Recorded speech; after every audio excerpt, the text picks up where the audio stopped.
So how do you avoid getting your betting accounts gubbed or restricted? It's a hot topic, so in this video I'm going to share everything I know as a professional Betfair trader.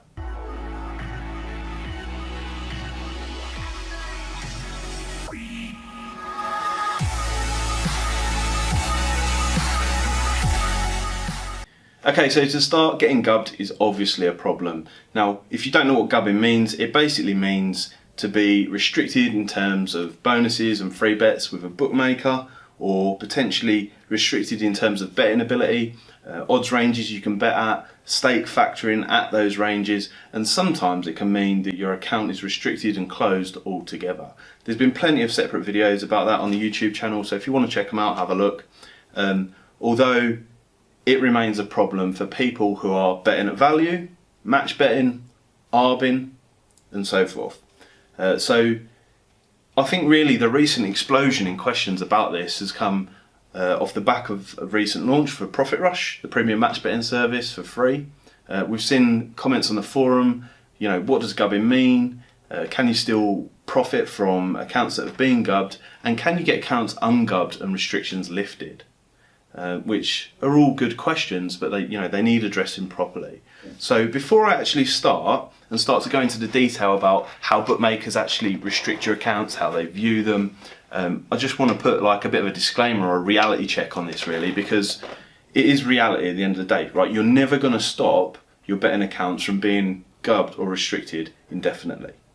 That is not possible, and that is because bookmakers are there to make a profit. They want to identify, where the leaky gaps are in their business in terms of value and customers winning. So they're going to close and restrict some accounts. What you can do is potentially prolong the life of your own personal account, doing a few various things. And it's also important, I think, to take a look on it in a realistic terms and view it as in what's best for you. But we'll talk about that more in a moment. So to start, there's a couple of myths bouncing around out there I've seen several times in several places, which I wanted to address straight off the bat because they're ridiculous. They are absolutely ridiculous. The first one is if you use stakes that are not normal, then a bookmaker will pick you up on their radar as somebody who is arbing or match betting or betting at value. It's just crazy. So what you're telling me, if you bet £24.36 on a football match on Friday, then they're going to go, oi, oi, oi, this geezer's probably match betting or is arbing. It's ridiculous. People bet random stakes all the time for completely different reasons on different devices in different locations. It does not matter to them. It's not going to have any impact on your account whatsoever. Okay, that's the first one. The second one is people saying that you should target very high odds because there's more chance of you losing with the exchange. I'm referring more towards match betting talk that I've seen now, because you'll lose into the exchange more often than not. That's also ridiculous, okay? Odds are reflective of the probabilistic chance of something actually happening. And therefore, if you lay or match bet or whatever at higher prices, it doesn't mean that the money is more likely to be lost into the exchange each time. It just means, if you're doing it at, say, average odds of 20-1, on the 20th time, it's all going to go back the other way. Okay? So that is also a myth, completely ridiculous and wild. So I've addressed the two problems that kind of bug me from what I've seen, really, if I'm honest. Moving swiftly on to the important parts. Okay, how does a bookmaker identify a profitable account? Okay, what are they doing? Now, I've spoke to some inside traders at different firms. I've been lucky enough to do that at points, and so I've got a pretty good idea, and they've all said very similar things. So I think the scoring system might vary a little bit depending on each independent bookmaker, but they all have this core scoring system which is driven by things like AI and valuing a customer based on their behaviour. Okay, not to do with the amount of stakes they use. So, for example, if you are somebody that consistently bets at value, it will pick you up, okay? And it will give you a score. They call it factoring. I know one of the firms in particular has a factoring system of 1 to 50. So, for example, you open your account on day one and you might get a score of 20 or something like that. And then depending on your behaviour, your score will either go down or up. Now, if your score goes down to 1, then your account gets restricted and they say bye bye, we don't even want you anymore. You know, you might find your score goes down to 4 or something and they go, you can't have promotions anymore, or you can't bet on that particular sport, or you can't bet. Yeah, basically they're just like, you know, we've picked you up, so your score goes down. Things that make that happen we'll talk about in a second. Alternatively, if you are a profitable customer in their eyes, basically betting at really poor value, betting at bad odds, then they will give you a larger score. And so if you look at things like the max bet, I know on Bet365, if you tap the little button underneath the betting slip, it says max bet, it will tell you how much you can have. They'll allow you to bet more and more and more and more, because basically they know that you are a profitable proposition for them and you're not dangerous to them. You know, if you're really waxing your dosh, you might even find they send you emails and tickets to races and give you extra free bets and all kinds of stuff like that. Things that you've seen in the media, which sometimes are associated with problem gamblers, unfortunately. Not to say that they're all being irresponsible. So that's how the factoring system works, okay? Now, at certain points on the factoring system, depending on your betting behaviour and profitability, your account will be flagged for manual review.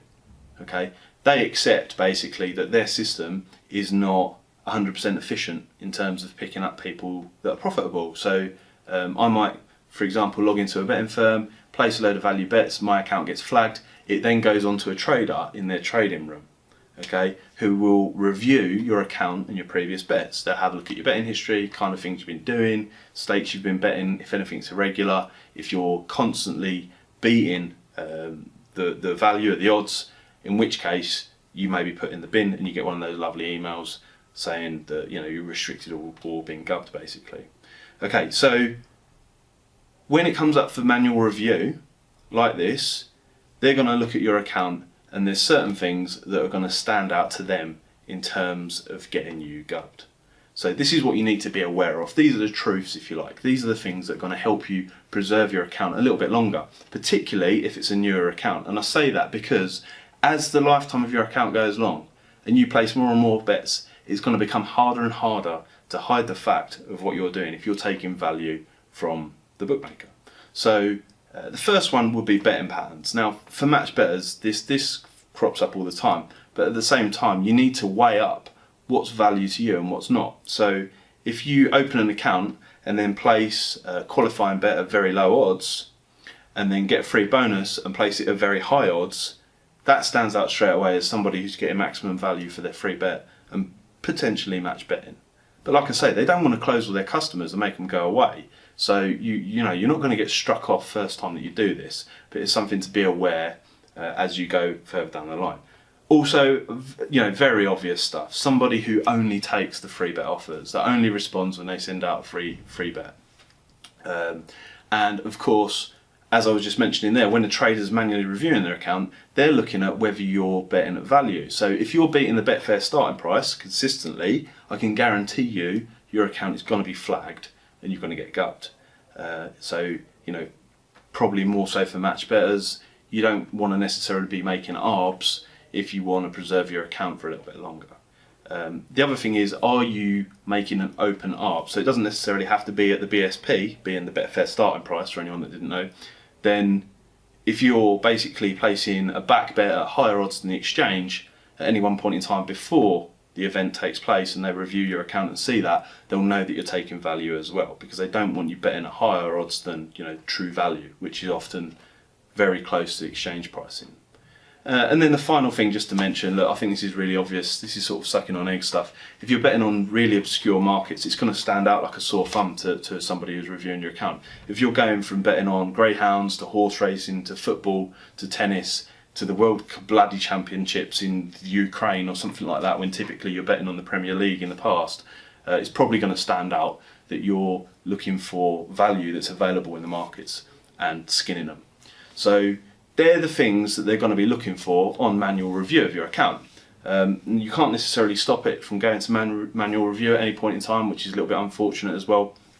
But I guess the top tip that you can have and make sure you remember is just think about it as though you're a trader reviewing your own account, right? If it's been flagged and it come through to you, would your betting history look like somebody who's milking them. Now, like I say, the longer the account goes, the harder it's going to be to hide the fact that you're doing that. So, you know, pretend you're on the trading desk if you like. Now, this leads me to sort of following on from what I was saying about being realistic there, okay? Is the question, how do you avoid being gubbed? I would say no, it's not. I would say the question is, how can you get the maximum amount of value out of your account in probably the minimum time possible, okay? Because you can do all this mug betting stuff, which I've seen mentioned elsewhere, and I'm sure that will work to a degree. And if anybody doesn't know what I'm talking about there, I'm saying mug betting, placing bets at poor value odds, because then when a trader reviews your account, they'll go, oh yeah, it's taking poor value too, and therefore you won't be gubbed. Okay, that's great. But what you're really doing there is you're just giving yourself the runaround, because you're taking value off of them, giving value back, taking it off of them, giving it back. Okay, you're not necessarily going to hide over a period of time that you're taking more than you're giving back. You're just going to waste a whole load of your own time. And to be honest, that's the last thing I'd want to do. So the real question is, how can you get the most value out of your account in the minimum time? So just to wash up then, my advice would be to accept the reality of your account is going to be gubbed one day. Okay, try to preserve the early account life earlier on, in terms of not taking arbs straight away or being blatantly obvious with free bets straight away. Prioritise what is actually going to be value to you. You know, I mean, if you're arbing, you know that a very big difference in price is going to be more value to you. If you're match betting, you know that, you know, a £50 or above offer is going to be a lot more value to you. You know that things like these 2-ups with the early payouts that they do on the calculators, they are going to be more value to you. So, you know, decide about when you think your account's coming towards the end of its life, and then for God's sake hit them hard at the end and take everything you can in the shortest possible space of time before it goes to manual review, before you get gubbed. Now, in terms of ungubbing, I have heard stories about this online, but I would only presume that, you know, bookmakers are going back and reviewing old accounts and unrestricting certain accounts because they're going, I've made a mistake on this account and this person wasn't actually necessarily taking value all the time. They weren't taking the free bets all the time. They weren't taking good odds all the time. And so they probably are a recreational punter, because that's what they want. Recreational people throwing money at the wall. Okay, so can you get your account ungubbed? It's quite likely you probably can. But in order to do that, I would say you probably need to throw some money away and throw some money back at them. So again, you have to ask yourself that question. Do you want to waste your time doing the runaround to get that? So that is gubbing. How you can prolong your account a little bit longer, and, you know, quite honestly, the reality about being gubbed.